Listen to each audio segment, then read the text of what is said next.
Department 1, the Superior Court, is now in session. Judge George Spaulding presiding.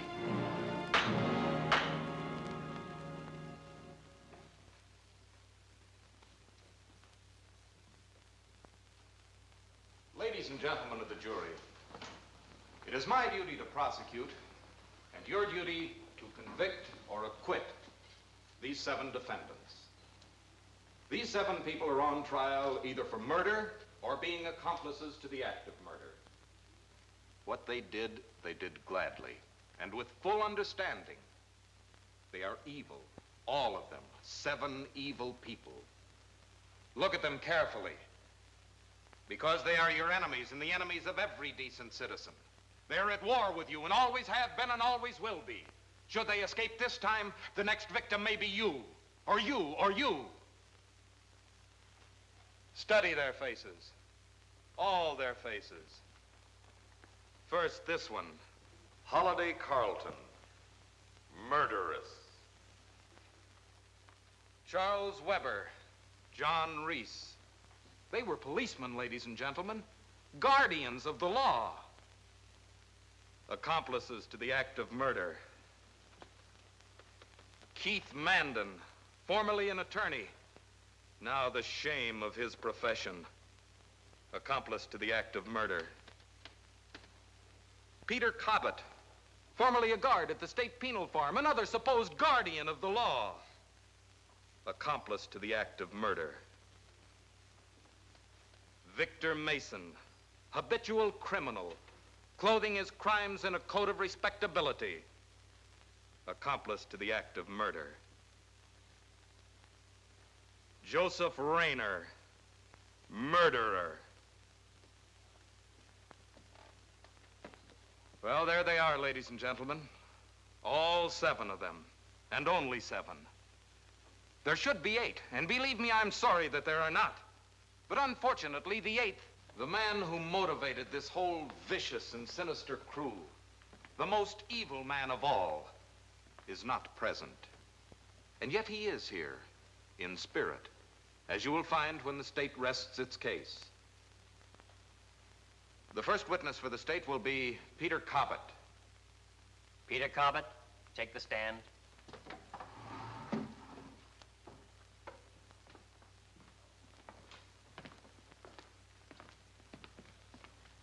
Raise your right hand. Do you solemnly swear to tell the truth, the whole truth, nothing but the truth, so help you God? I do. Take the stand. Your name is Peter Cobbett? Yes, sir. You were formerly a guard at the State Penal Farm. Yes, sir. Would you be willing to make a statement before this court? Yes, sir. Proceed. Well, sir, I guess this all began one morning about 4 months ago. Real early in the morning. At about 5 o'clock.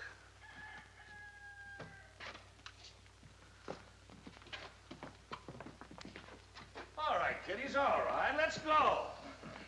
This is going to be a beautiful morning. And the little old sun is going to be shining down on your heads all day long. And the birdies are going to be chirping to you from the trees. Ain't that cute? And all you boys are going out and playing the dirt. Just like when you was kids again. Come on, rise and shine. Well, you know, it ain't everybody can be lucky enough to be out playing in that sun on a beautiful day like this. Yeah, that's the way. Everybody's gonna be crazy to get out in that beautiful sun and take a handful of them little old seeds and plant them in that little old earth. Oh, we'll make farmers out of you if it kills you. I saw in the paper the other day where some fella said there's too many stick-up men and not enough farmers. Don't worry about that. We'll take care of that for you. Now just put on your little shoesies and wash your little handies and faces and get out of here. Come on, you guys. Get up. Come on. Stop moving. Come on, shake it up, Keep you. moving. Come on. Come on, hurry up.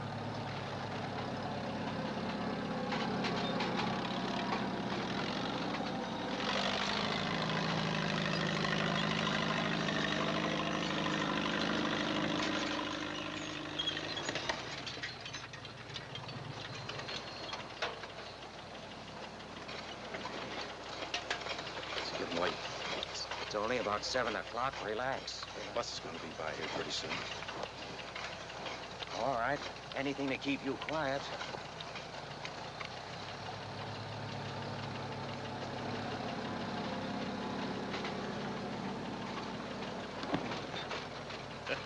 Hey, what's the matter with you? You hungry?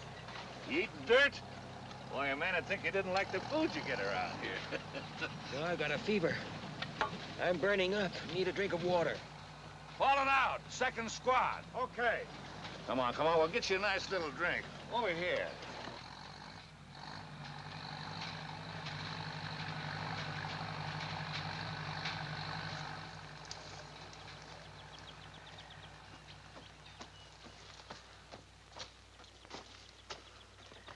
What's the matter with him? He's got a fever. He's burning up. Go ahead, go on down and get your drink. No, you don't get prisoners like we got 10 or 15 years ago. They were good and tough in those days. Fellow might as well be a guard in a female seminary for all the work you get done.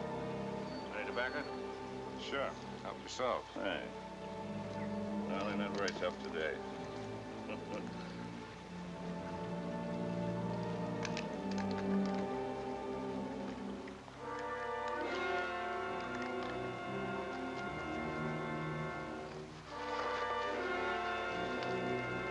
Come on, you. Hurry up. Thanks. All right, get moving now.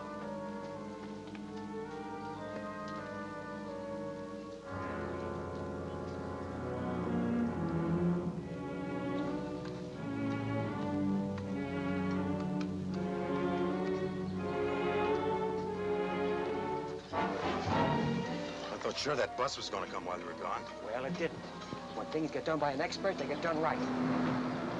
Listen.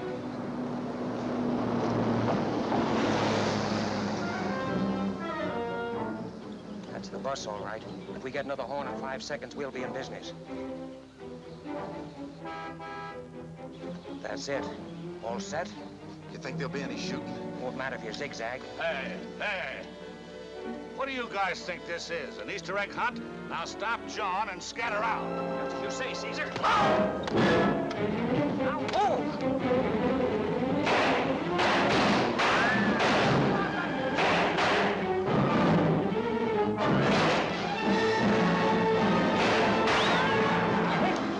Come on! I can't.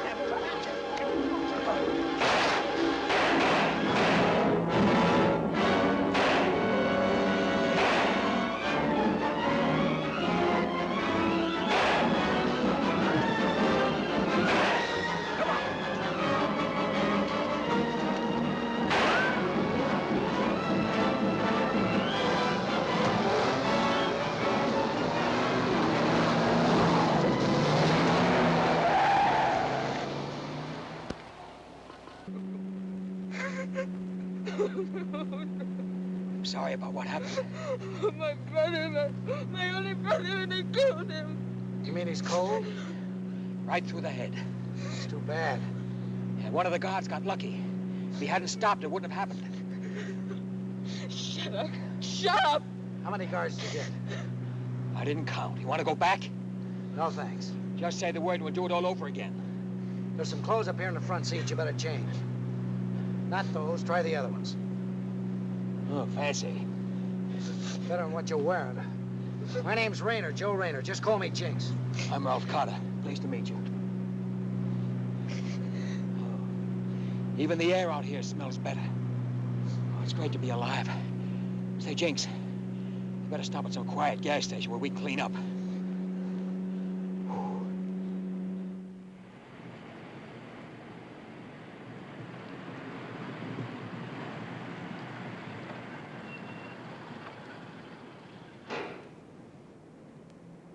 Right on time.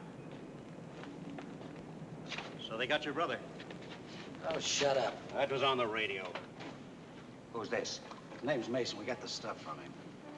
What else does it say on the radio? The usual. Only you're better looking than they said. You want to see me when I'm dressed up? I'll see you, Carter. I got an interest in you. I gotta get back to the shop. Come on, Corday. All right.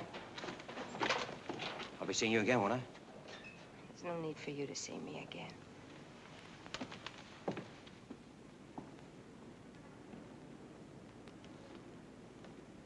Say, what's this shop Jinx was talking about?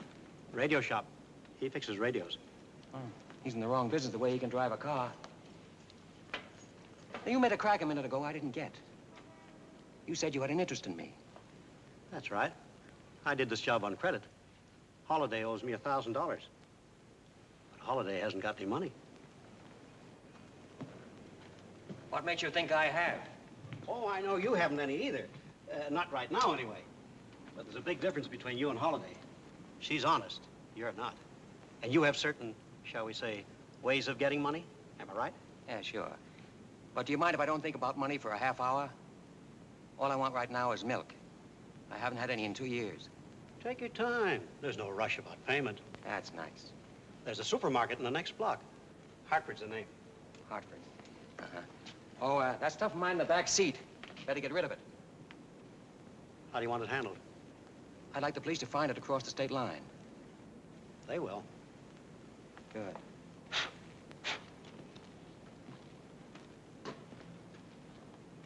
Now, Mason, where does Holiday live? Marrakesh Apartments, 101. Marrakesh 101. She goes by the name of Caldwell. Caldwell.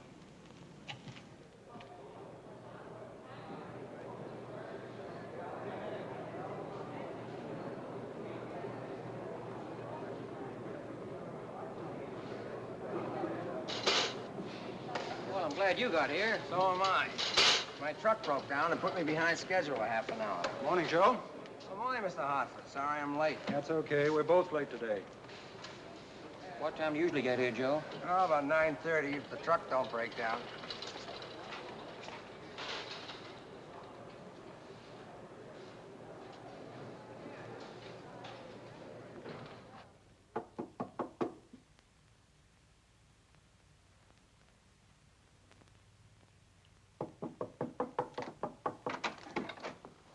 What do you want? Lots of things. Well, you're not going to find them here. You'll be surprised what a man can find. Food, for instance. Will you please leave? Leave? Just got here.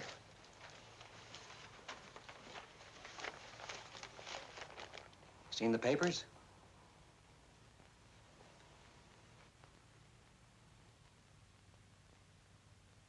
Yeah, I've seen the papers. And I don't want to talk about it. No, neither do I. As far as I'm concerned, it's all past and done with. Your brother wasn't killed. No, that's right. That's right. Oh, speaking of brothers, where was he going to live? I took a room for him here across the hall. Good. What do you mean, good? Well, since he won't be using it, I will. Oh, incidentally, Mason tells me you're an honest-to-goodness nice girl. I never did anything wrong before today. Well, it takes only once, you know. As it stands, the police would love to get their hands on whoever shot that guard.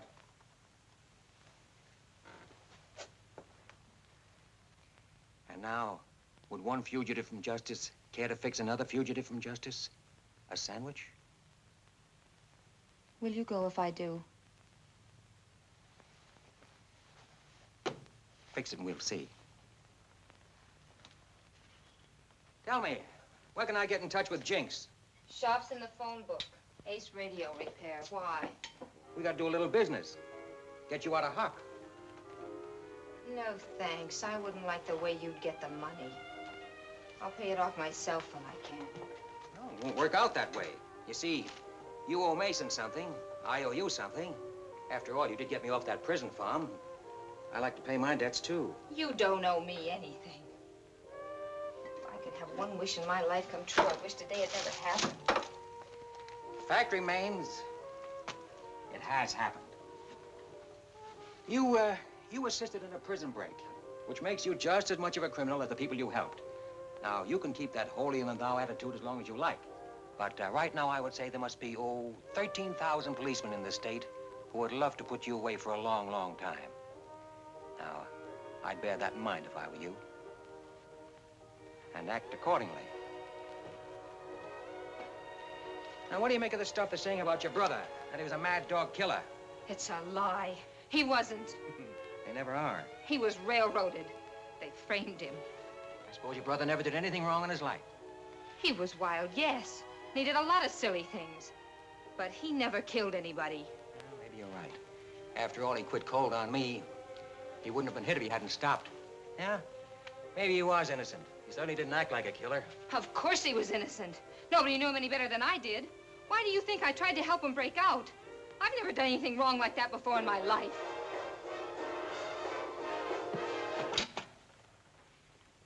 I'll tell you why. Because he was going crazy up there. He knew he'd been framed, and he was just sitting there brooding about it month after month. If it had gone on much longer, he'd have ended up in an insane asylum. I couldn't stand to look into his face when I'd go up there and visit him. Don't you see, I had to try and help him break out, even if it meant that I went to... All right. He was innocent. Innocent as a newborn babe. Go ahead, be jealous. Be jealous because you're a criminal and he wasn't. Jealous? Jealous of that popcorn thief? That yellow pup?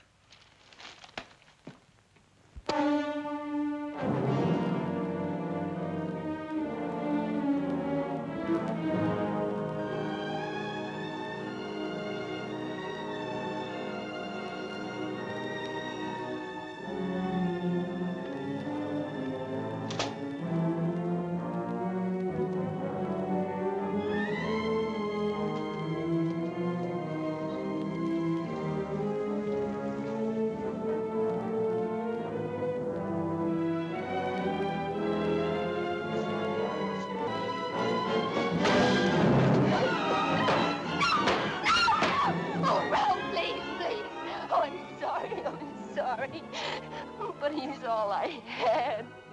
And I haven't got anybody. I just haven't got anybody. I'm so alone. I'm so alone. All alone. You're not alone, baby. You're not alone at all. Not at all.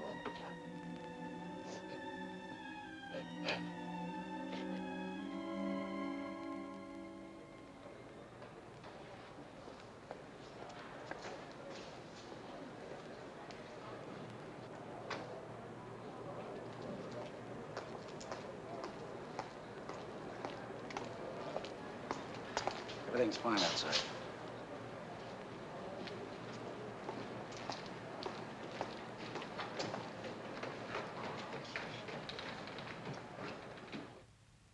$3,000, $3,500, 4, 5, 6. Get me another checkbook, Miss Staines. Miss Staines is going to be busy. Stay away from the switchboard and lay on the floor. Now, clasp your hands behind the back of your neck. Look, we've got a good police force in this town. They'll get you before you even have a chance to spend it. Relax, Mr. Hartford. It's only money. Now, are you going to clasp your hand behind the back of your neck, or do I have to liquidate you? You think you're pretty cute, don't you? Now, you're cute. She's all taped up. What about him? Won't need it.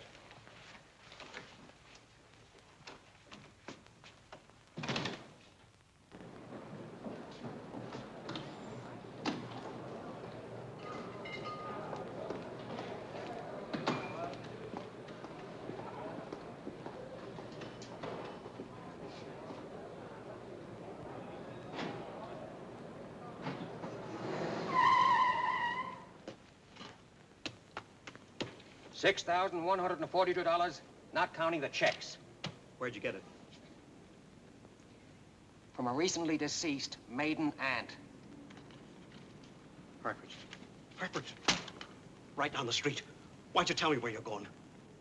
Oh, I'm awfully sorry, old man. I would have been delighted to tell you, except for one little thing. It was none of your business.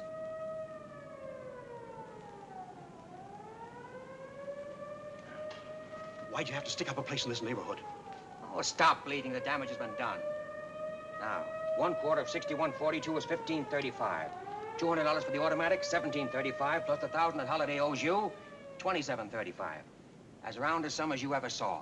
Just a minute, what about my cut? I'm coming to that. Yeah, but you're coming to it too late. I got nothing to do with that $1,000 Holiday owes. I'll take $2 grand. All right, Jinx. You want $2 grand? You get $2 grand. Do we have to stand here with all this money in plain sight and argue about it? Somebody might walk in here any minute. Let's go back in the battery room. I wouldn't want to be the man that walked in here. Then hurry up and split the stuff and get out. And don't ever come back. I don't want any part of you. If I'd known what I was getting into, why, you're stark staring nuts.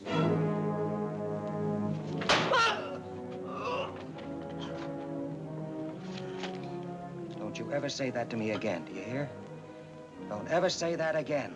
You beat it. Beat it. Get out of here.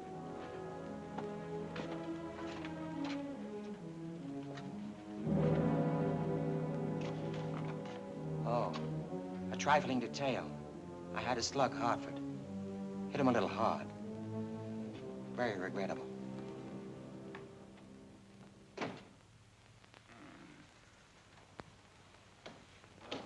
Surprised he's still alive. Reckon he is, too. What a way to start a morning. How's she, Doc? All right. Her pulse is up a little, that's all. Excitement, I guess. Can we talk to her? Sure. Now, Miss Staines, this is important. I want you to think carefully and give the best description you can of the two men. I don't know. You don't know? I was looking at the guns. That's all. All I saw, the guns. Miss Staines, we can't look for guns. We have to look for faces. We have to have something to go on. I told you. I only saw the guns. The guns, that's all I saw, the guns. All right, the Miss guns, Staines. That's all I saw. She's got a little case of shock. She better rest today. You can talk to her tomorrow. Tomorrow, the guys that did it could be in the next state. I can't help that. I've got my job. You've got yours. Come on, Tom, let's get downstairs. Maybe somebody saw him leaving. Yeah. Stay where you are, Bob. Right. Well, the funniest part of it was when that siren sounded. Mason went right straight up in the air like he'd been shot. What are you so gloomy about? You're off the hook, aren't you? You don't owe anybody anything. Except maybe society. Come on now, don't be foolish. You don't know where I got that money. For all you know, I might have found it in the street. You're trying to get me in deeper and deeper, aren't you? Sweetheart, right now, you're in over your head.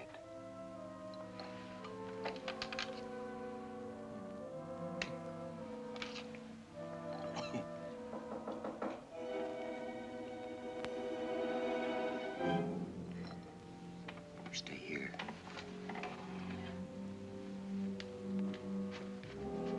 Who is it? It's Big Mason, Ralph. Let me in.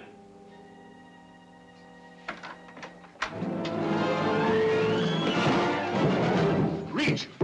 What is this? We're police.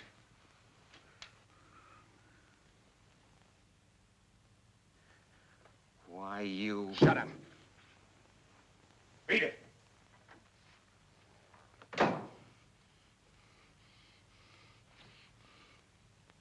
He's not one of my favorite people either. But I'll say one thing for him. He's got a heart as big as a Mack truck. You know what he did just before we come up here?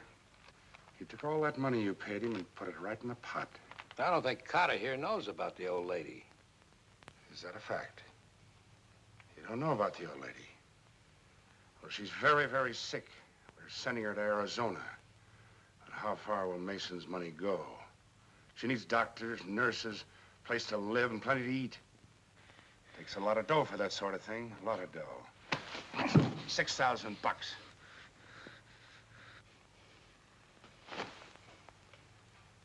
Guess we better get on downtown. Think we better put the cuffs on him, Reese? No, you ain't got nothing on him. You can put your hands down now. Sister, you better get your coat and hat on if we're going downtown. Come on, get your coat and hat. You stay here.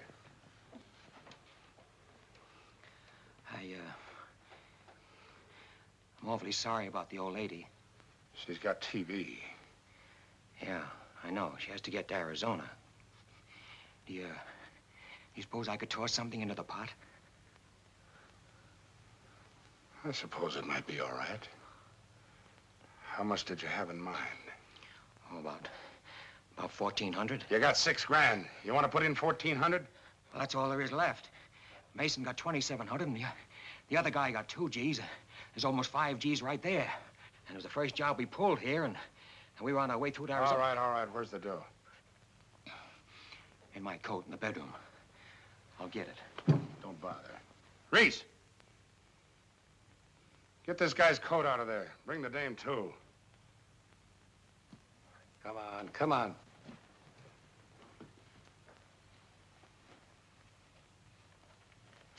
We'll need $100 to get out of town. The old lady wouldn't like that. She needs every cent. Now, listen, both of you. I want you to get out of town on separate buses. Separate buses, I said. And don't come back. Separate buses and don't come back. You got a good memory, little girl. Let's go. Oh, mister, please, could I have my automatic back?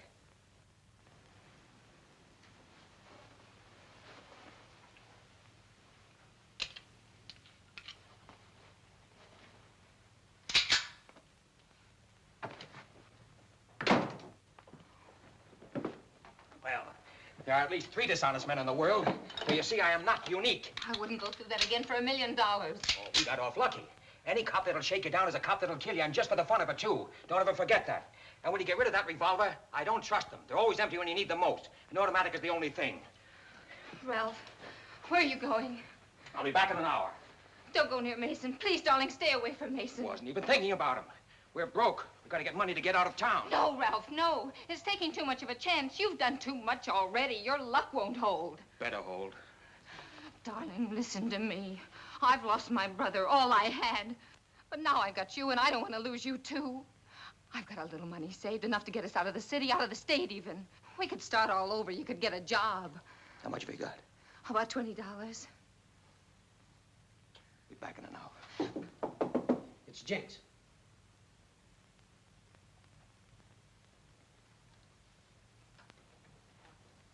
Anybody with you? No.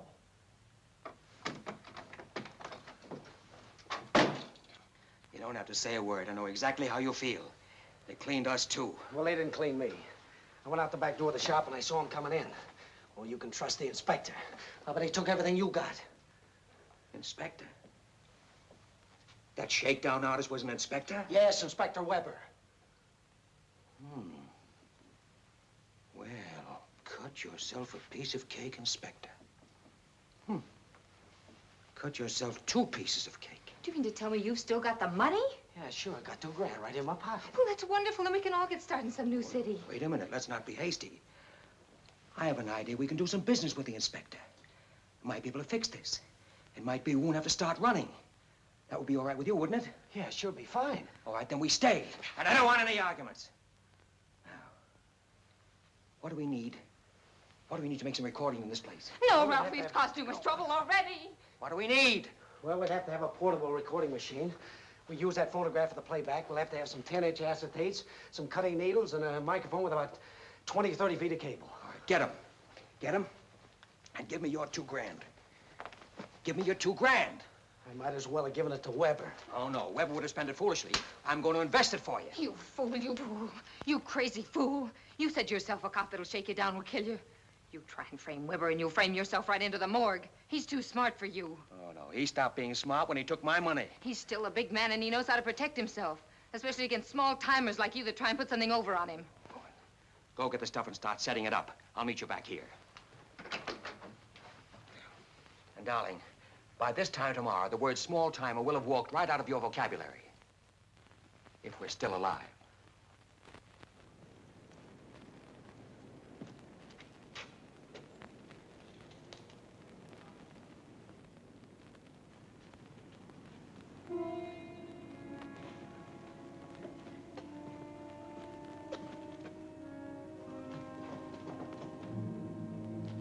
Mason.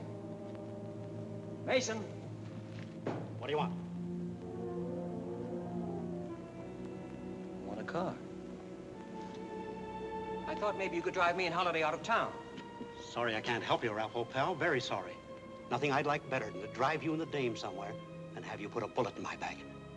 Oh, you've got me all wrong, Vic. I'm not sore. I'm not holding any grudge. I can pay $2,000. You didn't think I'd let the inspector claim me, did you? I don't care if you can pay $2 million. Get out of here. Vic, you mean you won't help me? I wouldn't cut you down if you were hanging. All right, Vic.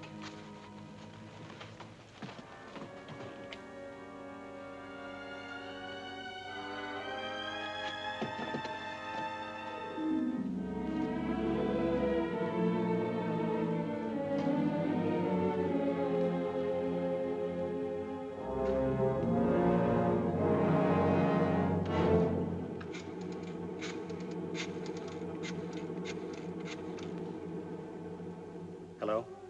Let me speak to Inspector Weber. Vic Mason. Hello, Inspector.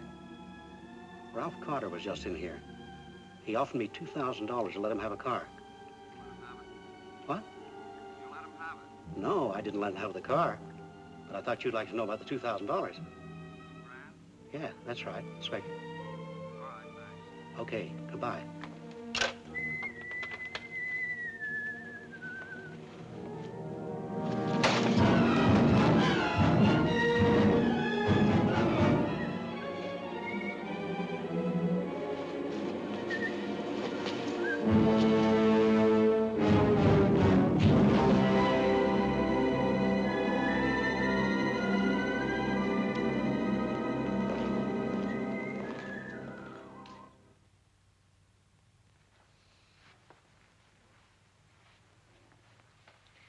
James, how much longer are you going to take?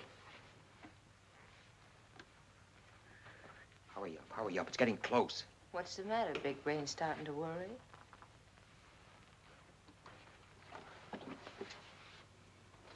Okay, all set. But try to keep him out of this room. This thing makes a little noise.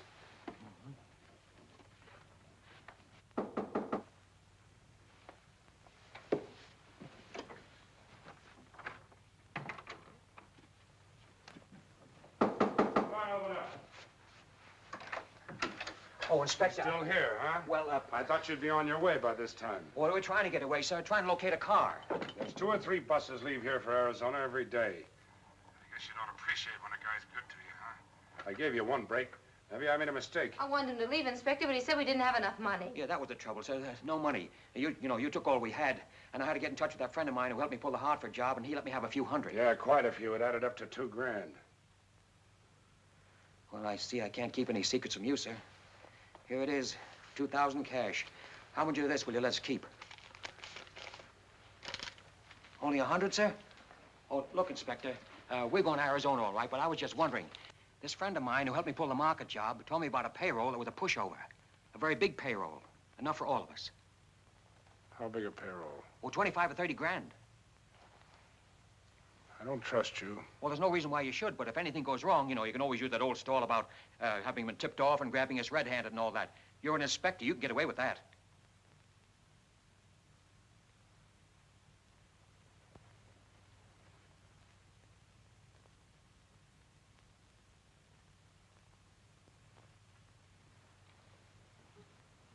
Oh, Inspector, you'll have to excuse the appearance of the bedroom. The maid hasn't shown up yet. Ralph. What do you think, John? You're still doing the thinking, Inspector. I think we might give it a whirl. Anything you say. If anything goes sour with the heist, they'll look like sieves when we get through with them.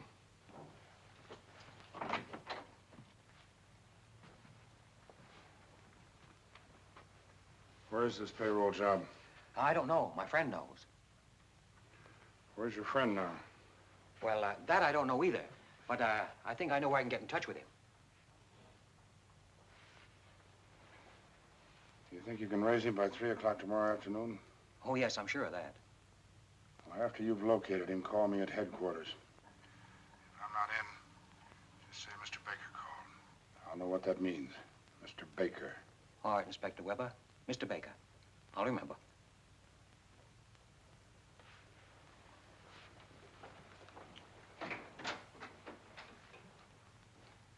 I'll remember. Yeah.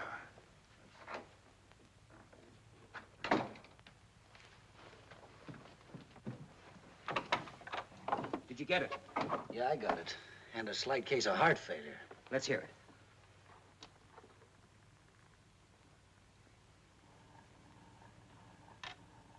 Oh, Inspector. Still here, huh? Well, I thought you'd be on your way by this time. well, we're trying to get away, sir. Trying to locate a car. There's 2 or 3 buses leave here for Arizona every day. I gave you one break. Maybe I made a mistake. I want... Now, are you satisfied, dear? I'm satisfied you're going to get us all killed. There's my girl. I wouldn't be too sure. Jinx, where's a good lawyer? Where's my $100? You what? The $100 Weber gave you back. It's still mine. Oh, yeah, that's right. Well, you know, I told you I was going to invest your money for you. Well, this time the investment will take the form of a new suit. For who? For me. And now that that's over, we still need the name of a good lawyer to help us in this. Doc Green. Doctor, he doesn't sound like a lawyer. He ain't. He ain't a doctor either. And I'll tell you something else he ain't. He ain't to be trusted. Why should he be different?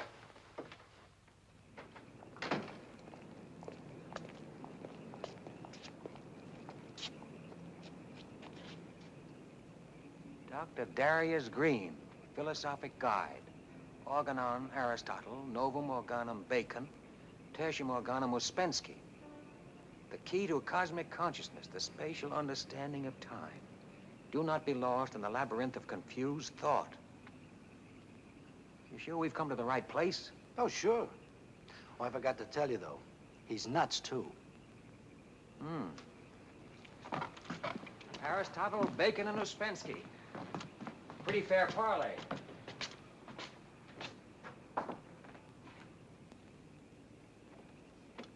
All that tends to purify and elevate the mind will assist you in this attainment and facilitate the approach and the recurrence of these happy intervals.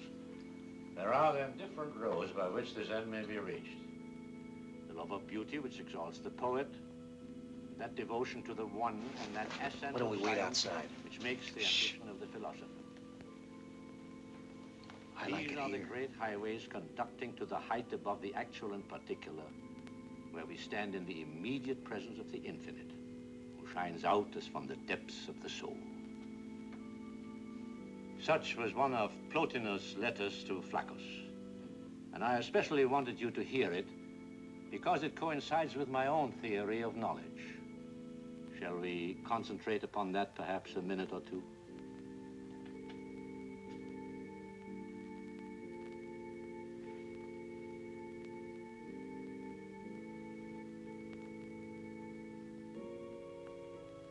My friends, there is some new literature which Miss Dobson will distribute as you leave. And now, my friends, I'm tired. You must excuse me.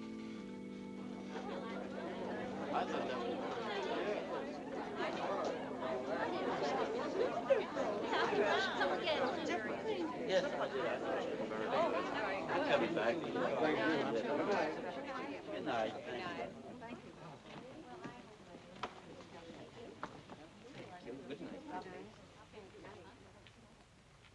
We're gonna have trouble with that one. Good night. Good night. May I speak to Dr. Green for a moment, please? Oh, Dr. Green never gives personal interviews after a reading. He's usually much too tired. Well, unfortunately, this matter can't wait. It's much too vital. If it weren't, I wouldn't think of disturbing him. Yeah, he knows me. Just tell him... I'm sure it'll be all right.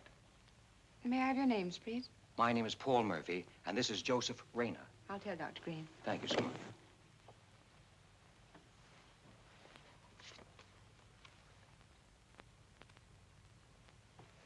Doctor, this is Paul Murphy and Joseph Rayner. How do you do, sir? What is it, gentlemen?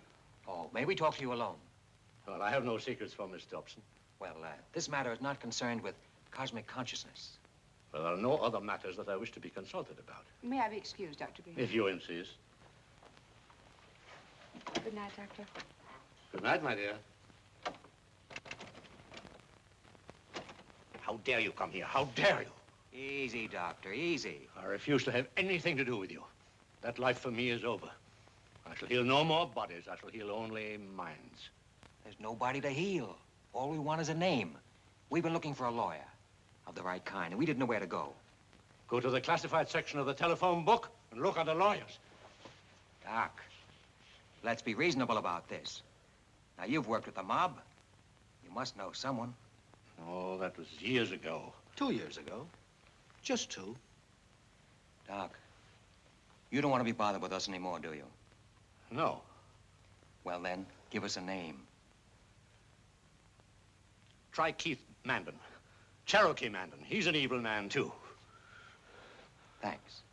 The only way you can thank me is not to come here again. Well, anyway, Doc,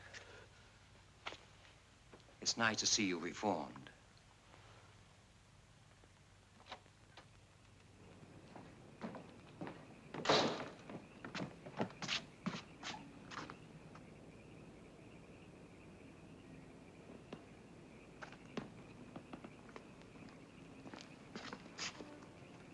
Dr. Dobson, I presume? Mr. Murphy, was your interview satisfactory? Oh, very. Now that I presume once, may I presume again? In what way? Well, we are badly in need of a phone booth. And we seem to be out of the range of phone booths, and I wonder if you would drop us at a drugstore. I'm afraid I don't know you, Mr. Murphy. Oh, forget Miss Dobson. I don't know you either. Get in.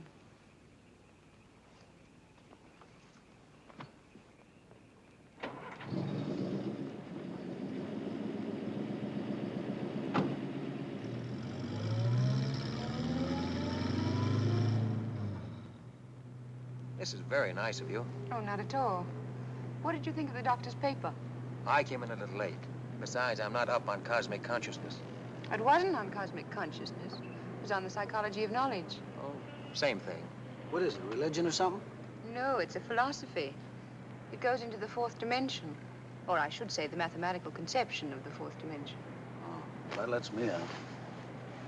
I'd like to see you at one of the doctor's meditations, Mr. Murphy. Oh, I'd be a very bad influence. My vibrations would be positively poisonous. You see, I don't hold with the theory that the fourth dimension is either philosophical or mathematical. I think it's purely intuitional. Oh? I don't mean to start an argument or sound pretentious, but that's the way I feel about it. I never heard that before. Well, something we should go into sometime, among other things. Hey, there's a drugstore. Well, there'll be others. Well, we don't want to impose. Thank you very much. This will be fine. Your name is Keith Mandan? Yes? You formerly practiced law in this state.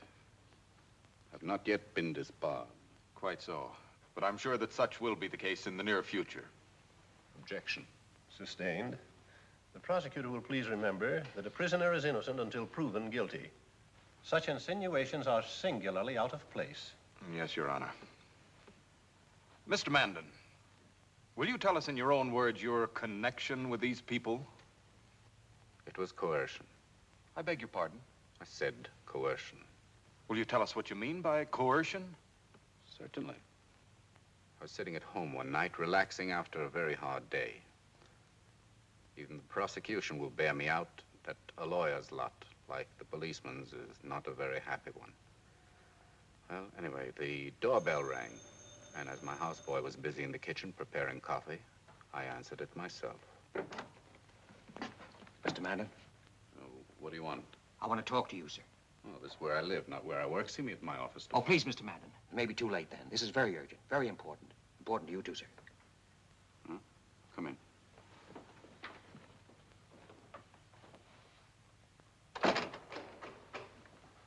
Well, I can't see what should be so important at this hour of the night.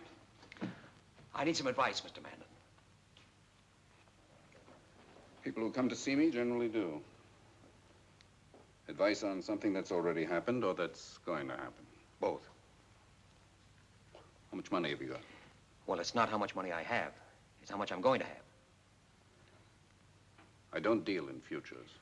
But these futures are not gambles. That is, gambles in the usual sense. Do these futures include, by any chance, the breaking of the law? Uh-huh.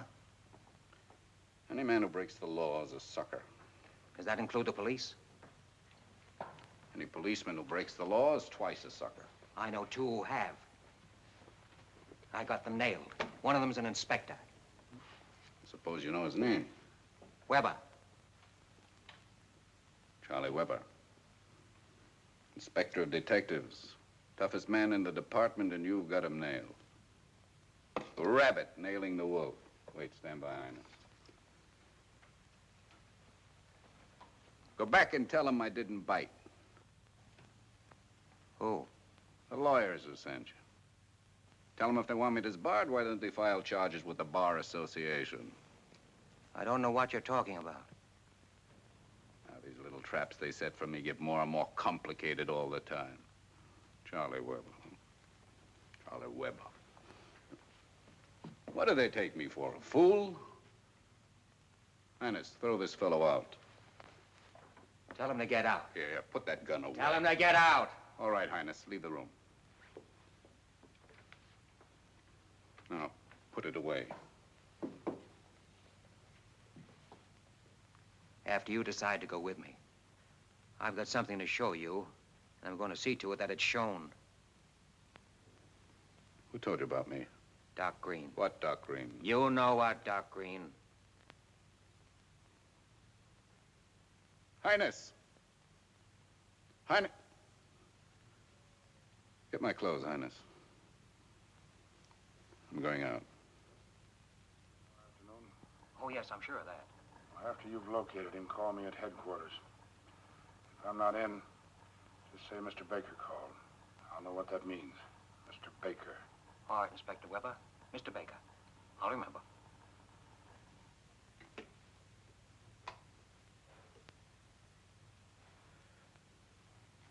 Are you convinced?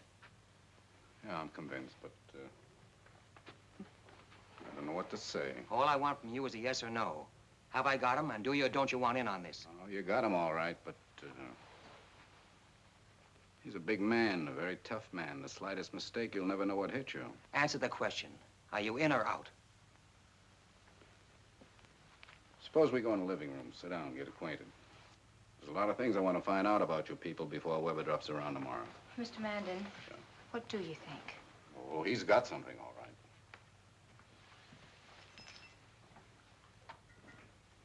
I guess he has at that.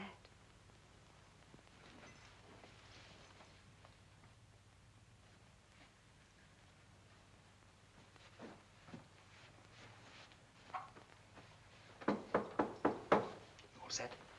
You're right on time. How are you this afternoon? Fine, just fine. I hear Vic Mason met with an accident. That's so. Kill him? Not quite. Pity. Is this your friend? Oh, yes, this is Jinx Rayner, Inspector Weber, Mr. Reese. Lieutenant Reese. I beg your pardon, Lieutenant Reese. Does he know what it's all about? Ask him. He understands English. What about this payroll job you got spotted? Well? Yes, sir. That's right. How big a payroll is it? Pretty big. How big? Well, that's pretty big. Cut it out. How big is it? Where is it? What place? You better tell him. You better tell him. Inspector Weber, there's a friend of yours here. I think we better have him tell you. Hello, Charlie. What are you doing here, Cherokee? Well, having a conference with my clients. Clients? Yes, I sometimes confer with my clients outside of jail. As I remember, you've had quite a bit of trouble keeping yourself out of jail in your time. What is this, Mandan? Sit down and listen. I can listen from here. Suit yourself. All right, Jinx, but not too loud. No sense in having the neighbors call the police. Oh, Inspector. Still here, huh? Well, I thought you'd be on your way by this time. well, we're trying to get away, sir. Trying to locate a car. There's 2 or 3 buses leave here for Arizona every day. I guess you don't appreciate when a guy's good to you, huh? I gave you 1 break. Maybe I made a mistake. I wanted him to leave, Inspector, but he said we didn't have enough money. Yeah, that was the trouble, sir. There's no money. You know, you took all we had, and I had to get in touch with that friend of mine who helped me pull the Hartford job, and he let me have a few hundred. Yeah, quite a few. It added up to $2 grand. Well, I see I can't keep any secrets from you, sir. Here it is. Get your hands up! Get over there against that wall, all you! No, don't do that, Inspector. You missed the best part. The best part's where you plan to heist the payroll. Shut up! Frisk him, Reese. We haven't got any guns. Where are they? In the bedroom. Where in the bedroom? Beats me. Cut that out, John! I don't want the coroner to find any bruises on these birds. I told you you'd go too far. I'm gonna hate myself in the morning for this. Pulling that trigger, Charlie, will be just like putting a bullet through your own head.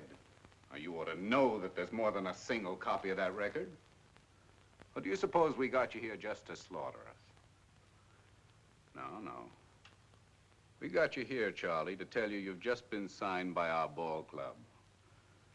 And just to make sure you do play ball, we send copies of that record to some very reliable friends. Now, if they don't hear from us within the hour, if we can't tell them that everything's fine, those records are going to be played for the mayor, Charlie, for the district attorney, and, of course, for the chief of police. Why don't you stop being childish when all we want from you is a little cooperation? And my 3,400 bucks. I guess I better get this attended to. Go into the bathroom and get yourself a towel before we have to start buying carpets for this place. May I look at that, please? You almost broke my arm with that. You know that, don't you? Well, look, Carter, I didn't. Now, you feel any better?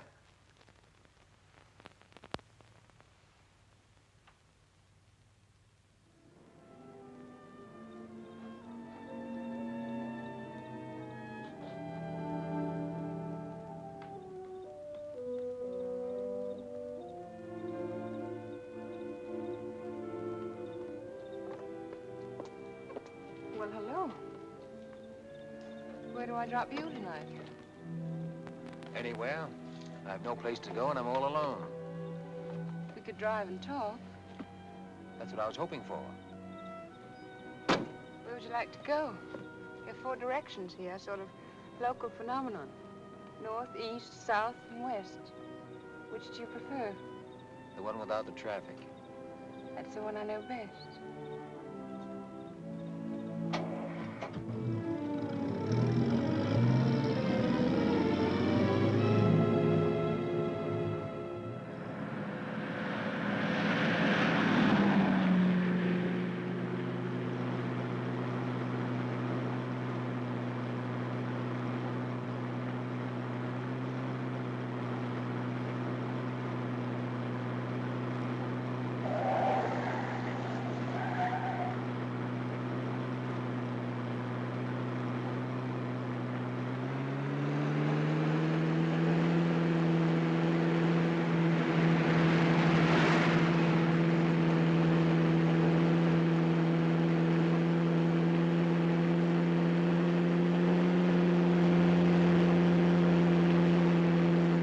Why don't you take it out of second?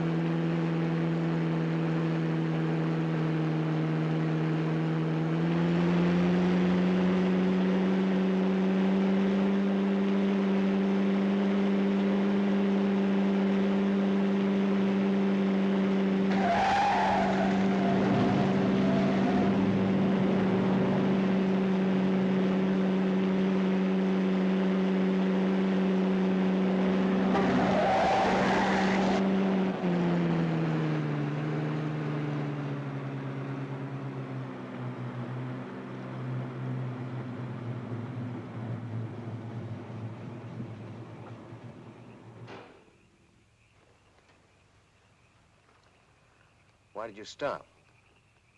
So I could light a cigarette and to let you drive if you want to. I don't want to drive. What are you trying to prove? Prove? I'm not trying to prove anything. What are you afraid of? Now, really, what am I afraid of? Well, what scared you?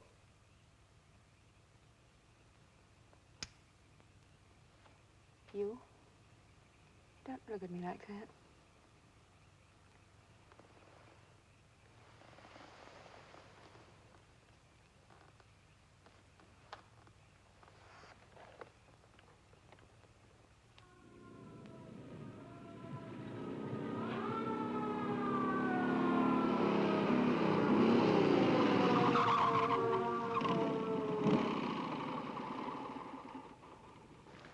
Well, I'm glad you finally decided to stop. You're lucky you're in one piece. Let's see your driver's license. Is your name Margaret Dobson? What does it say on the license? Now, listen, Miss Dobson. You were traveling pretty fast back there. Suppose you'd blown a front tire. You've been spread all over the road. And we don't want Ezra Dobson's daughter killed on our beat, do we, Damon? No, we certainly don't. He's too nice a man. Just take it easy from here on in, will you, Miss Dobson? Yes, certainly. Say, haven't I seen your face somewhere before? Hmm. Maybe at the policeman's ball. Yeah, maybe. Maybe so. Well, good night, sir. Good night.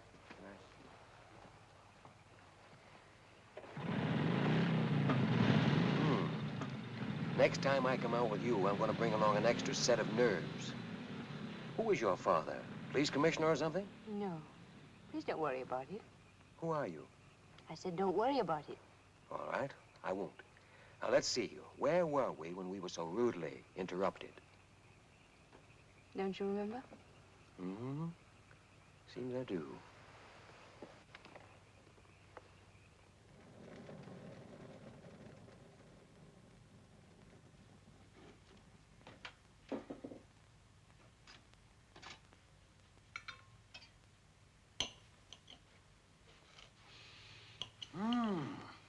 Coffee.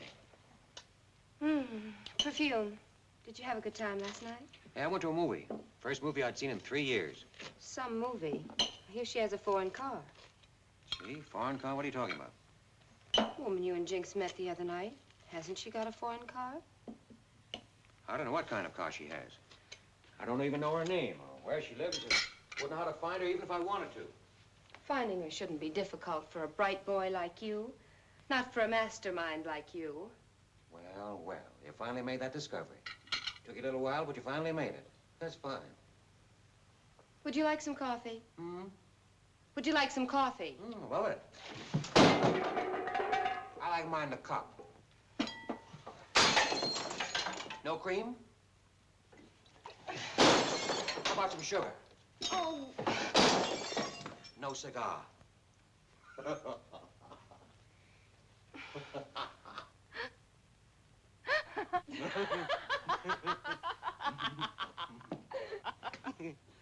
One of these days you're going to get yourself killed. There isn't a cop in the world can shoot that straight. I wasn't talking about a cop. I was talking about me. Why, I thought you were the law-abiding type. I guess I'm just whatever you make me. But I'm very jealous. I'll put up with a lot from you, but not another woman. I still don't know what you're talking about. I can barely handle you.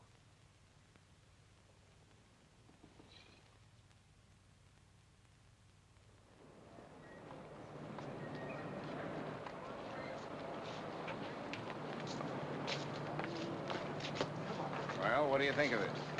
Very nice. Just like Mother used to make. Nervous? Nervous? What have I got to be nervous about? All right, let's go in and try it on for size.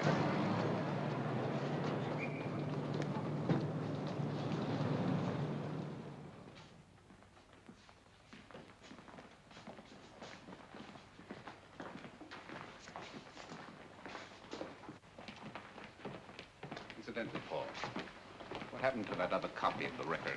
I sent it to my brother, the only honest man in the world. Didn't know you had a brother. Lots of things about me you don't know, Cherokee. For instance, Ralph Cotter is not my real name. What is your real name? If you knew, you would die. Well, we wouldn't want that to happen, would we?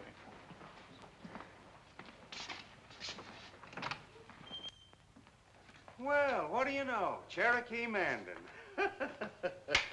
How are you? Who's your friend? Hiya, Truck. This is Paul Murphy. He's in my office now. Sergeant Satterfield. How are you? What does he do? Well, I'll tell you. He goes around persuading kids to take up a life of crime. Then when you boys put the pinch on him, I get to be their lawyer. Sort of a legal shill, aren't you, Paul? Kind of a 20th century Fagin. Is that office empty? Why? I want to speak to Paul. Oh, it's empty. Thanks. Quiet. Help self.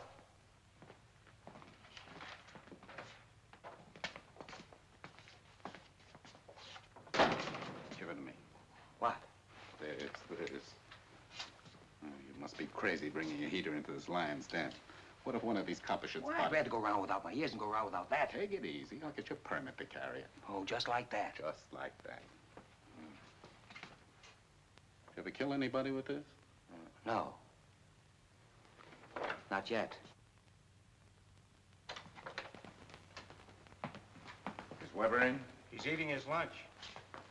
Tell him we're here with his dessert. What is it? Cherokee Mandan is here to see you, Inspector. Tell him to come in.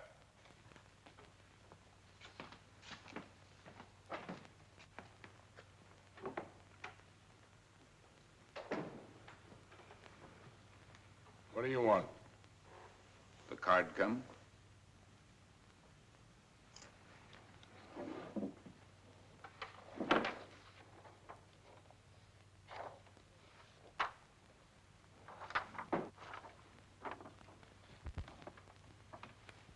See what happens when you let me handle things?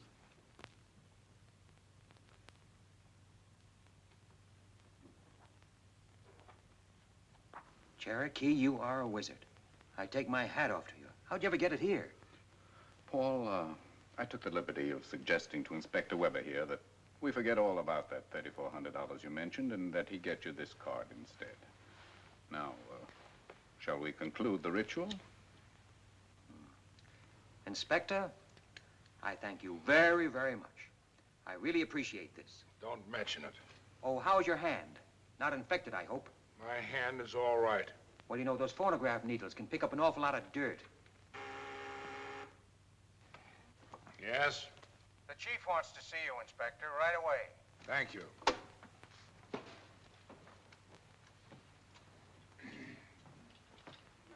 I hope you'll be gone when I get back.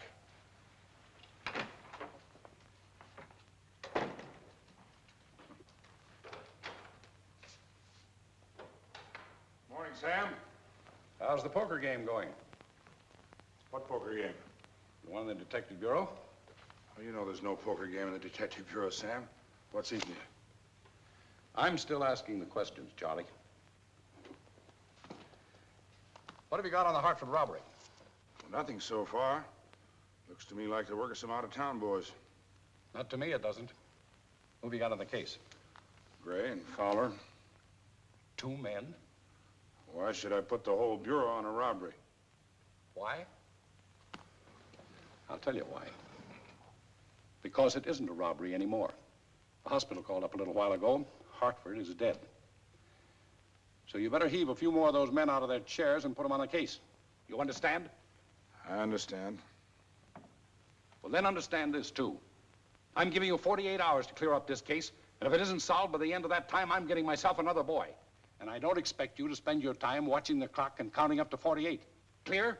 Clear. That's all, then. Get out.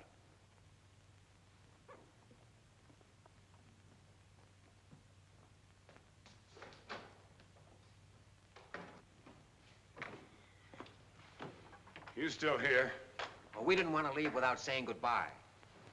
That's not why you stayed. No, as a matter of fact, it isn't. Charlie, we want a gun permit made out in the name of Paul Murphy. Who's Paul Murphy? I'm Paul Murphy. I thought it would help if we changed his name. It's very thoughtful of you. You know I can't issue a gun permit. Well, the chief of police can issue a gun permit. We were hoping that the inspector would speak to the chief of police. I just spoke to the chief of police. The name is Paul Murphy. Well, I guess I can speak to him again. Here. Fill this out, I'll see what I can do. Oh, here where it says, reason for requesting permit. What do I put? That's why you put on the reason for requesting the permit. Well, supposing I say, often carry large sums of money. Oh, yeah, that ought to do. When do you think you'll be carrying large sums of money? Soon. I'll give you warning.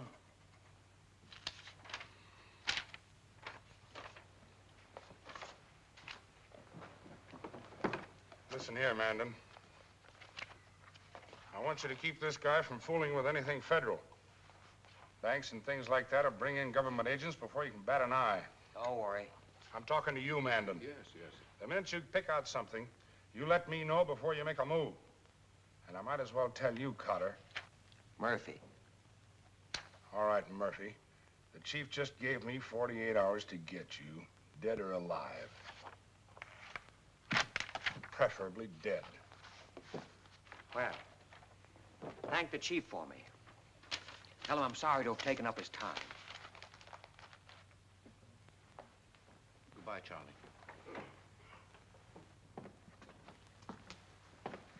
Nice to meet you, Truck. Thank you. Bye, Chuck. Goodbye.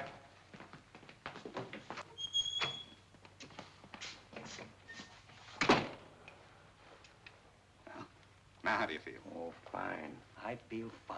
You ought to. You've just been born again. That makes it official. You know, every time somebody gets born, they slap them on the back. Cherokee, I salute you as the one who has proven himself worthy to share my frenetic genius. From now on, you shall manage all my affairs as you deem fit and proper. You should have been a lawyer. Why? I have a lawyer. And now, can that lawyer tell me what Ezra Dobson's title is? Oh, he has many titles. Ex-mayor, ex-governor, ex-U.S. senator. No, that isn't what I mean. I mean, what's his title now? Right now, he's president of Watco Steel, worth $30 million as the crow flies. Is that what you want to know? That is exactly what I wanted to know. Why? Oh, he has a very, very lovely daughter. And that will be all of that. She's poison. The one man who can ruin every plan we've made is Dobson. He's the most powerful figure of the entire state. If you get mixed up with her, you're bound to get mixed up with him, and that we can't afford. Believe me, Paul, the day Dobson walks into this picture, I walk out. Well, the future looks awfully good. We're getting things pretty well set up now. Don't tear them down before they're built.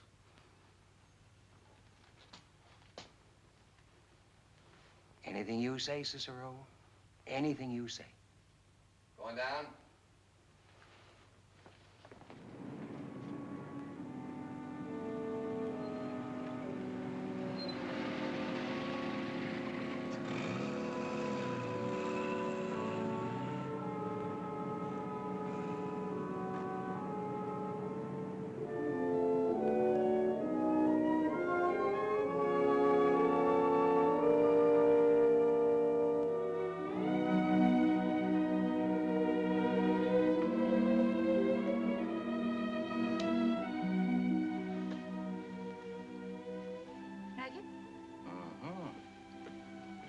Chief Charm is its convenience. It's close in. Actually, I live on Willow Creek Drive. Yes, I know. I saw it on your car registration. Nice, nice, very nice. Miss Dobson, your father called. Thank you, Julia. Is there ice in the bar? Yes, Miss Dobson. He said, would you please call him as soon as you came in? Very well, Julia. That'll be all for tonight. Yes, Miss Dobson. Would you like a drink? Yes, your Julia said there's ice in the bar. Let's find it. Yes. Let's find it. After you kiss me.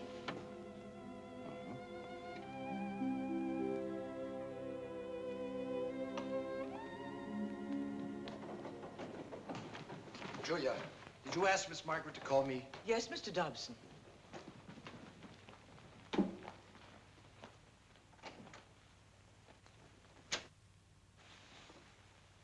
So this is the reason you didn't call me. Take this man out of here. No, Father, no. You heard me. Father, you can't. Paul is my husband. Husband? You mean you're married? Married? When? Tonight. We were going to tell you about it at breakfast. The certificate's over there in my bag.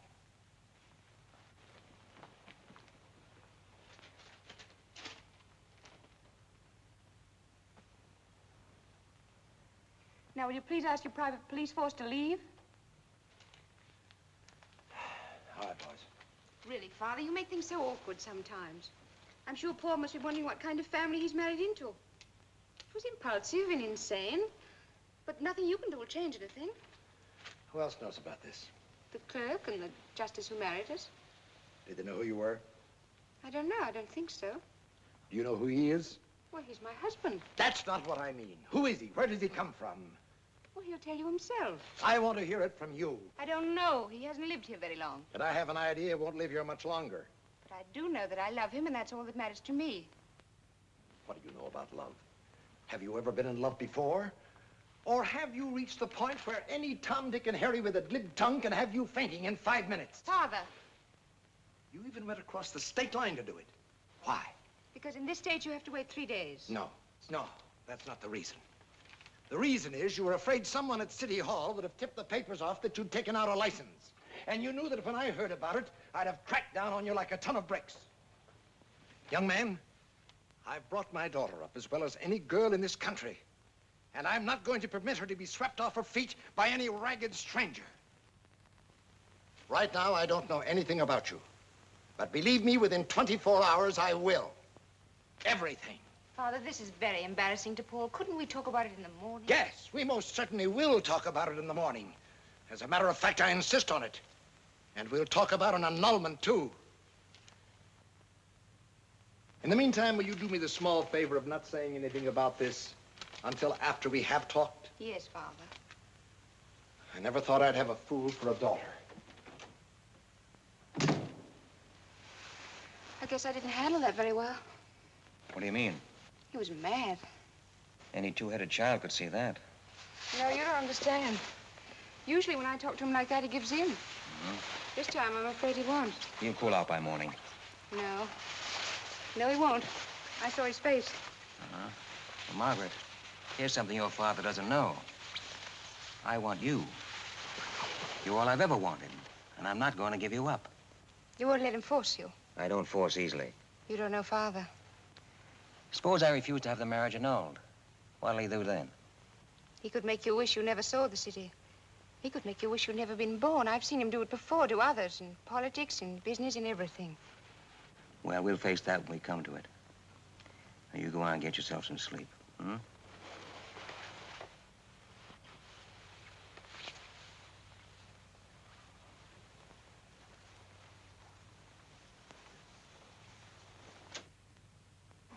Good night, darling. Good night, darling.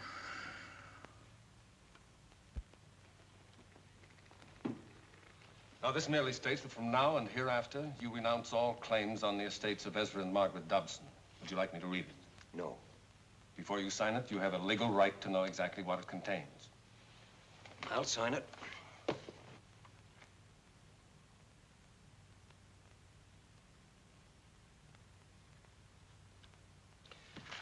Is that all I have to sign? Yes. To compensate you for your trouble, here's a certified check for $25,000.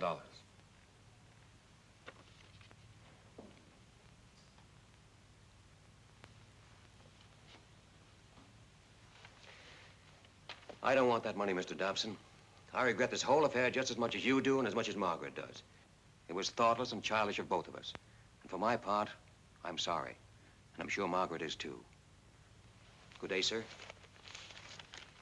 Goodbye, Margaret. The marriage certificate.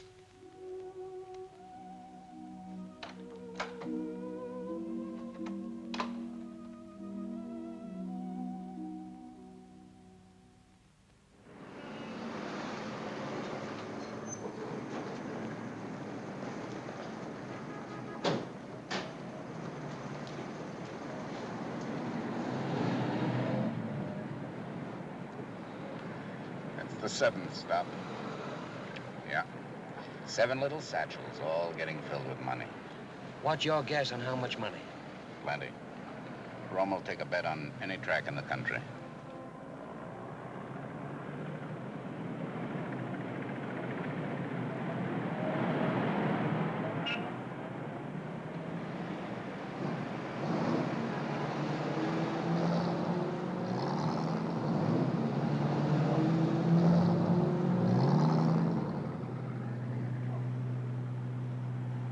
Tailing for 2 hours already. Keep this up much longer, they're essentially get wise to us. Oh, they've been doing this so long, they've gotten fat, cocky, and careless. We couldn't tip them off if we sat in the roof of their car. Yeah, Romo's got the bookie business cornered. There's probably $25,000 or more in those satchels.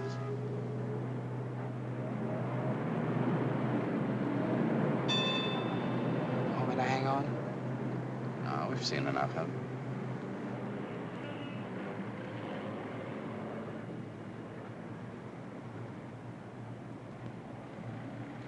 There's our gimmick. Why don't we use it?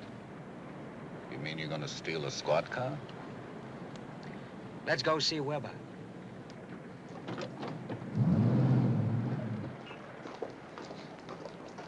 This is it. I thought we were going to Weber's office. This seems to be one of them. How many does he have? Right now, I couldn't tell you.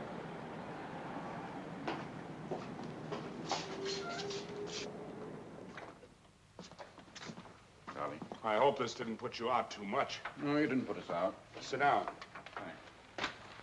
Sit down, Jinx. Now, Cherokee, what is this big idea of yours that you can't tell me about on the telephone? Before telling you, Charlie, I want you to know that we haven't gone off half-cocked on this. It's dangerous, but we can handle it. If the inspector will cooperate. What is it, a heist? Yeah. Who? Romer's collectors. Romer's collectors? What made you pick them? They carry a lot of money. Now, look, you try anything like that and you're going to get this whole town shot up. You might just as well forget about it right now. There will not be any shooting as such. I guarantee it. How are you going to do it? Hypnotize them? With your help, yes. What kind of help? Policeman's uniform. Oh, this is a very funny boy. Yeah, he's a comic. Listen here, Cherokee. This may come as a surprise to you, but I've got a deal with Romer. What's going to happen when his collectors tell him they've been stuck up by cops? Who do you think he's going to come to? Why, he won't be satisfied till I put every cop on the force in to show up for him. There may be some excuse for this guy not using his head. There's no excuse for you not using yours. Inspector, his collectors won't be around to tell him anything. 3 guys disappearing all of a sudden must leave some kind of an echo. An echo is not evidence. They will just disappear. And Romer will think they've blown with his dough. Would you mind telling me where you plan to stash 3 bodies and a car? We'll find a place. Say, I know of an abandoned quarry out on the old Holt Turnpike. It's full of water and 100 Shut yards up! deep. Thanks, Lieutenant. Look, I know what Romer's daily take is. He pays me off on a basis of it. It's 20 grand, and 3 men for 20 grand is a little bit too much. As long as you're going to prorate this, don't leave out the car they'll be in. That has to disappear, too. And a shiny new car is worth more than all the 3 mugs put together. What kind of a job do you think we came up here to tell you about? A neighborhood drugstore, a gas station, or snatching some old woman's purse? Well, that's more in your line.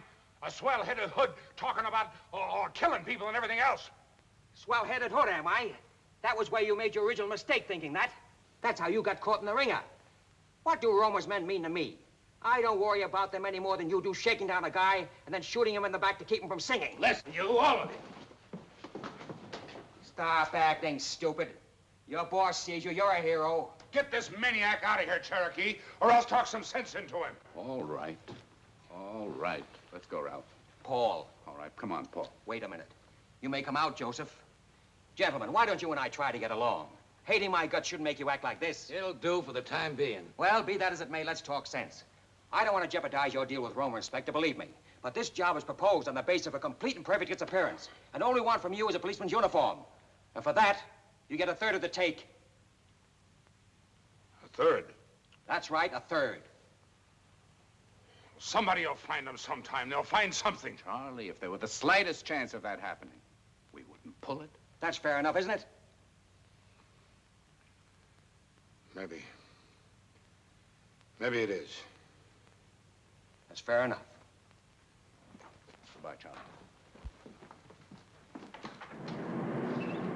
What's the matter with you? Maybe it's that uniform. What's wrong with it? It's a good fit. I just don't feel right sitting there beside it. Is that all that's worrying you? Which way you going?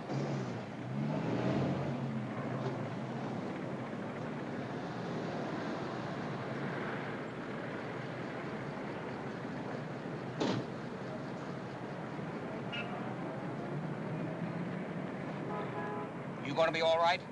I don't have to like what I'm doing. Oh, so that's it. No, you don't have to like it, but you better do it. And remember, stick close behind us.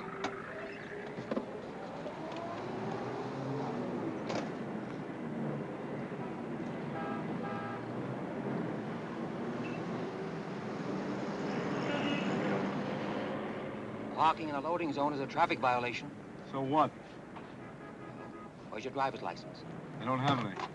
Oh, that's also a violation. What's your name? What do you want? This man's name. I'm going to write him a ticket. On your way, copper. What's the beef? Parking in a loading zone and no driver's license. We work for Romer, fella. Well, I'm new on the force, and I don't know who Romer is, but it wouldn't make any difference if I did. You like your job, fella? You want to keep it? Then blow. Let's go, Rushy. Hold it. Why, listen, you. Sid, don't start anything about a parking ticket. You know where headquarters is? We know. That's where we're going.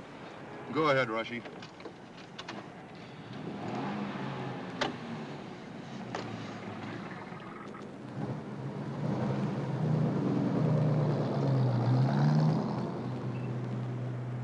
Take your job too serious. Well, we have our orders, mister. You're gonna get some new orders. Romer even tells Weber where to get off. Shut up, Sid. Yeah, shut up, Sid. Oh, don't turn that way, Rushy. Drive straight ahead. That's the way to police headquarters. Uh-huh. Hey, what is this anyway? It's a picnic. We're going on a picnic. It's a heist! Clasp your hands behind your neck. That's a good boy. Romer will get you for this, Junior. Mm-hmm. You still think you know the way to police headquarters, Rushy? Yeah. Oh, no, you don't. They moved away out in the country, out on the old Holt Turnpike. Now, you just keep driving straight ahead, and I'll show you where it is when we get there.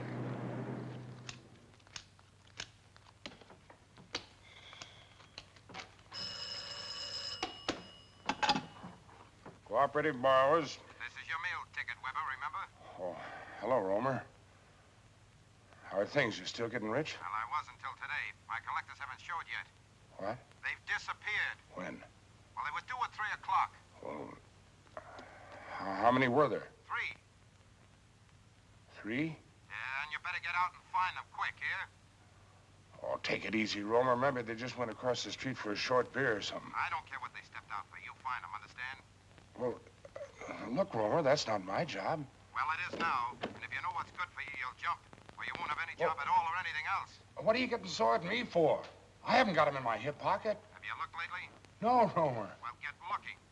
All right. Now. Yeah. All right, Romer. Why don't you tell him what happened to his collectors? Maybe I will. Now, who's the comic? Here's your cut. 17 grand. You mean a third of the take is 17 grand? To be exact, 17,101. I divided it up on the drive back. Altogether, $51,303. And that bird's been paying us off on the basis of 20 grand a day. Yeah. That's what I always say. You can't trust crooks. Well, don't think it hasn't been charming, Jack. Hey, wait a minute, wait a minute. All kidding aside, now what am I going to tell this guy? Oh, don't worry. I will take care of Romer. Any business that pays $50,000 a day is a very good business to be in. So if Romer should drop dead some afternoon... Come, Joseph. Take that bag over to Holiday and divide it 3 ways, and drop me off at Mandan's with this one. Inspector, as I said, I will take care of Romer. And he'll take care of us, too, if we don't do something to stop him. If I ever saw a crazy man, he's it. I tell you, he'll have us all on the end of a rope one of these days. Remember, just 5 minutes. Mason? Mason, we've got the car. What car? The car that was used in the Hartford job. We found it in your garage, Mason. Looks like we've got you. I didn't have anything to do with it. Hartford's dead, Mason. You're the only one we've got. You can burn. So you better not try to cover up for anyone. Sure, Vic. Just tell us who did it. Cotter. Ralph Cotter. Where's he live? I don't know. See Holiday Carlton. She goes by the name of Caldwell. Marrakesh Apartments. She knows. See, Doc, it didn't even take 5 minutes. Just a minute. What did you do after you left Weber's office? Just what he told me to.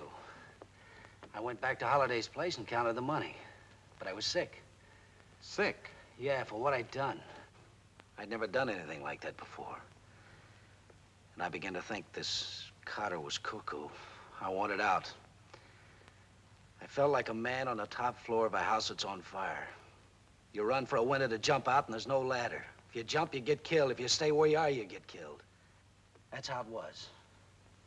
And, after you counted the money, then what happened? We were scared. Me and Holiday. Do you know how it feels to be scared?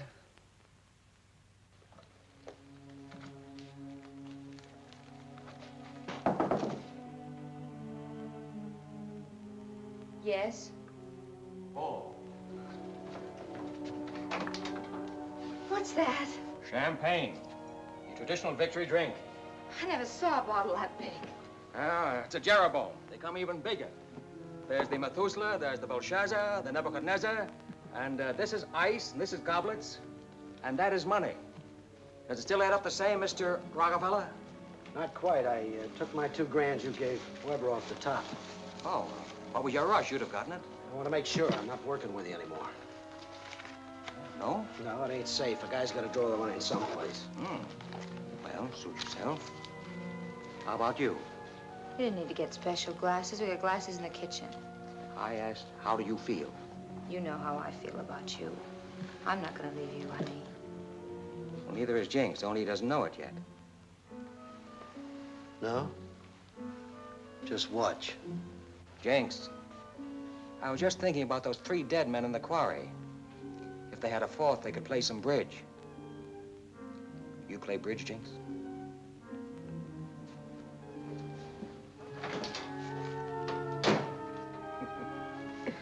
Now let's get down to business. Enough champagne. Ralph, Jinx is afraid. I'm afraid, not for myself, honey, but for you. If you don't stop, something will happen to you. Of course something will happen to me, and to you too. Tell me, do you like sables? I just like you. Only like? More than like. But alive, darling, alive.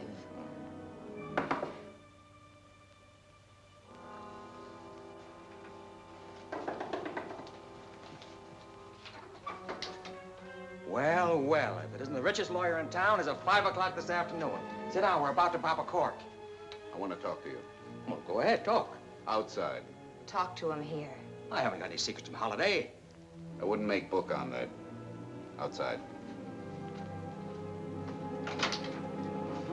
Well. Be back in a minute. Don't let that get warm. All right. Now, what is it? Carter, you're in a jam. A 14-carat solid gold jam. And if you'll keep your vanity off the sidewalk for a minute, I'll be glad to tell you why. All right, but make it fast. I've got a girl and a Jeroboam of champagne waiting. Another girl and her father just paid me a visit. The name is Dobson. Oh, is that all? I thought something went wrong with the heist this afternoon. No, this is 10,000 times worse. Look, we can handle Weber. We can handle Reese. But Dobson, nobody handles Dobson. I warned you the minute he walked into the picture. I was walking out. Yeah, but now you can't. That's right, I can't. But I can protect myself, even if it means throwing you to the wolves. And believe me, after the way you behaved in this matter, nothing would give me greater pleasure. Cherokee, they have no claim on me. None at all. You married his daughter. The marriage was annulled. Annulled. And that lets me out. No, it doesn't. Dobson started digging. And he found me. Before he would let me go, he made me promise I'd produce you within the hour, and you're going. You've got 20 minutes before he lets his dogs loose, and if he does, you will be alone when they call. Now, Mr. Brilliant, get yourself out of this one.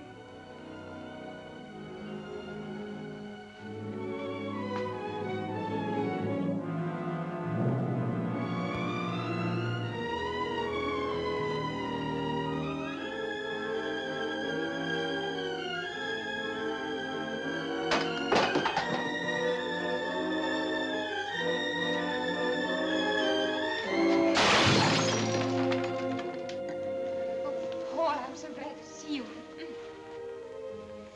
Rushing, would you tell Father that Mr. Murphy's in the tap room with me? Darling, I was nearly frantic. Don't ever vanish like that again. I didn't vanish. I was around. Yes, but not around me.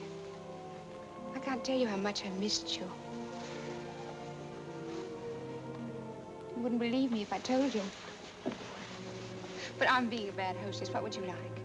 Nothing. Nothing? Are you sure? I'm very sure. Paul, is there some reason for all this mystery? Dr. Green didn't want to tell me about Mandan, and then Mandan didn't want to tell me about you. You found me. But at what a price. I thought you'd left town. That's one thing you can be sure of. I won't leave town. Tell me about Mandan. Have you known him very long? Just since I've been here. He's almost an underworld character, you know. Really? Really. From now on, if you have any legal business, why don't you take it to Fred Golightly? Miss Margaret. Mr. Dobson is waiting. Thank you, Rushing. Paul, stop resenting us for just a little while. Please be nice to Father and listen to what he has to say. I've told him how wonderful you are, so don't fight with him, hmm? I don't want to fight with him. All I want is to be let alone. Well, hear him out anyway. He may have a surprise for you.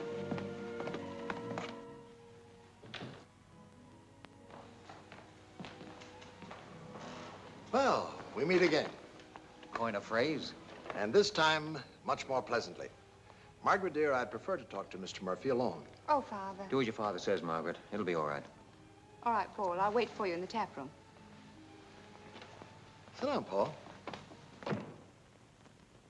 You have quite a way with Margaret. Sir? I tell her to go and she argues. You tell her to go and she goes. You know, I'd almost given up hope of ever finding a man that Margaret would listen to. I assure you, I did nothing to encourage it. You couldn't have done better than to have shown a complete disregard for money. Good tactics. Very good. Obvious tactics to use on the daughter of a man as rich as you are. Unfortunately, I don't seem to be able to convince you that you have nothing I want. Now, look here, Paul. All the men Margaret's had anything to do with wanted only the responsibility of her money, not the responsibility of the woman. That made them subservient. And you can't do that with Margaret. The minute she dominates you, you're through. She's got to have a man she respects. She's young. She'll find one. She has. You. But you don't know anything about me. I'm a total stranger to you. I might be a thief. I might be a convict. I might even be a murderer. Paul, if you are any of those things, I'll find it out eventually. But when a drowning man reaches for a piece of driftwood, he doesn't mind getting splinters in his hands. And may I point out that a personal relationship with me might have certain advantages to an ambitious man. Oh, that I'm sure. Just how high does your disregard for money go? Because the man who accepts Margaret will also have to accept the management of her estate. Her estate? Yes. And though this may come as a surprise to you, Margaret's fortune is greater than mine. It was her grandmother's money. It's been in trust for years in the hands of some very talented bankers. Mr. Dobson.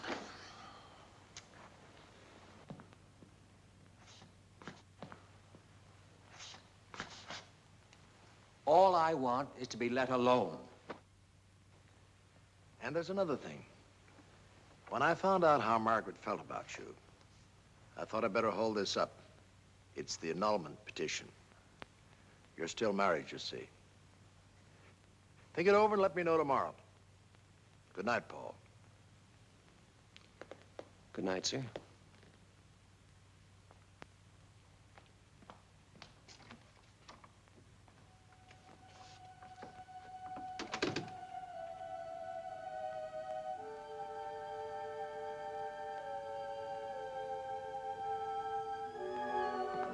Is this part of the tap room? You startled me.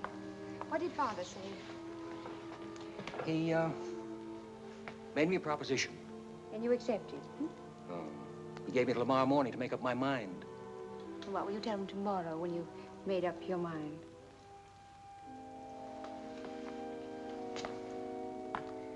Probably that I accept. Oh, darling. It's a pistol, isn't it? Yes, that's a pistol. Why are you carrying it?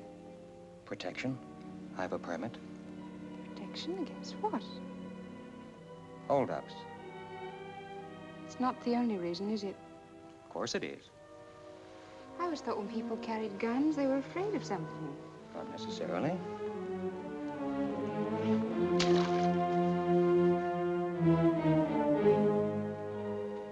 You shouldn't have done that. Why? You've nothing to be afraid of anymore. Paul, let's get away from here. Let's get in the car and drive and just keep on going. For a week, a month, a year, as long as we like. You mean right now? This minute. Well, we can't do it just like that. I've got a few odds and ends to tie together at my place and pick up a few things. We can pick up anything we want on the way. Not this weekend. You really want to go? More than anything in the world. All right. I'll do what needs doing and be back in an hour. I'll be waiting.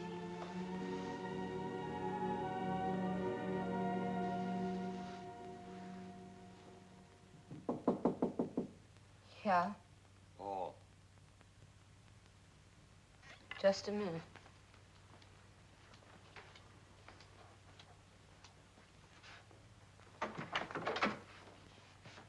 So you came back? Yes, I came back to get my money. I'm leaving. Where's the money? Are you? Are you leaving? Yes, where's the money? You and your rich girl? And which direction are you going? I'm going in all directions, and I'm taking my money with me. While you're at it, take this with you.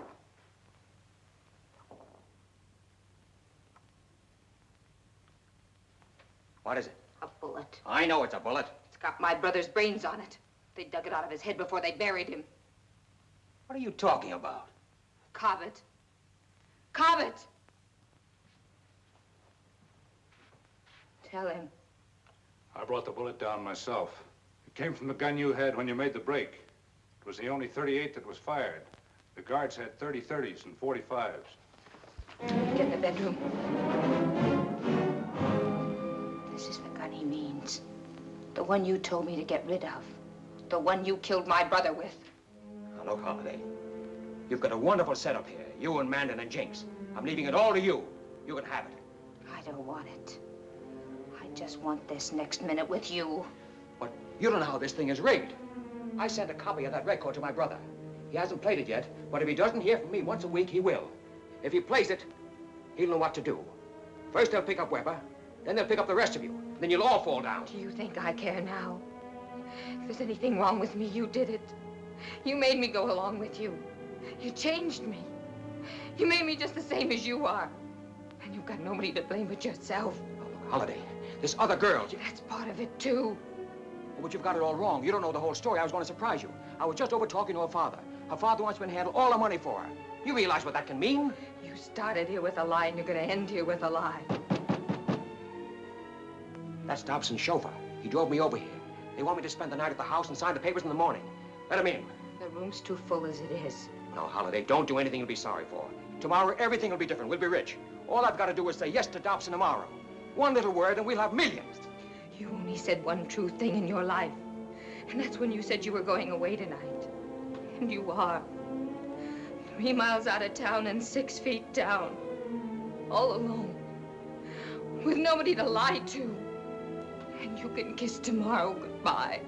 But now, Holiday, listen. You shouldn't have killed my brother.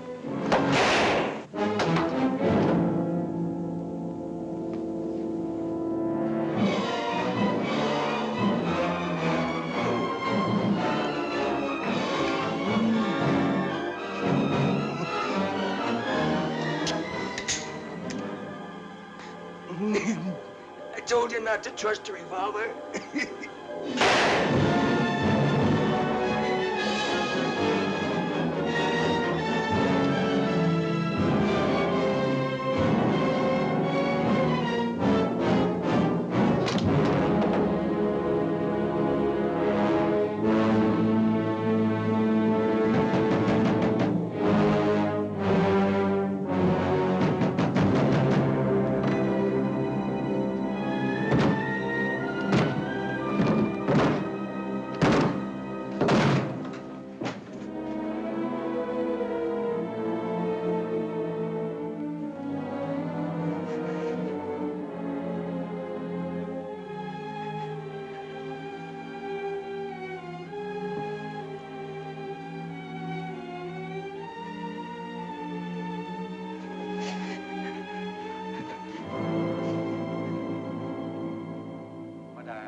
I know where I can get in touch with him.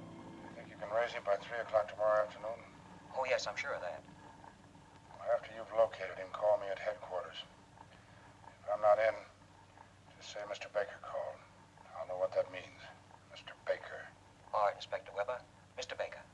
I'll remember. I'll remember. I'll remember. I'll remember. I'll remember.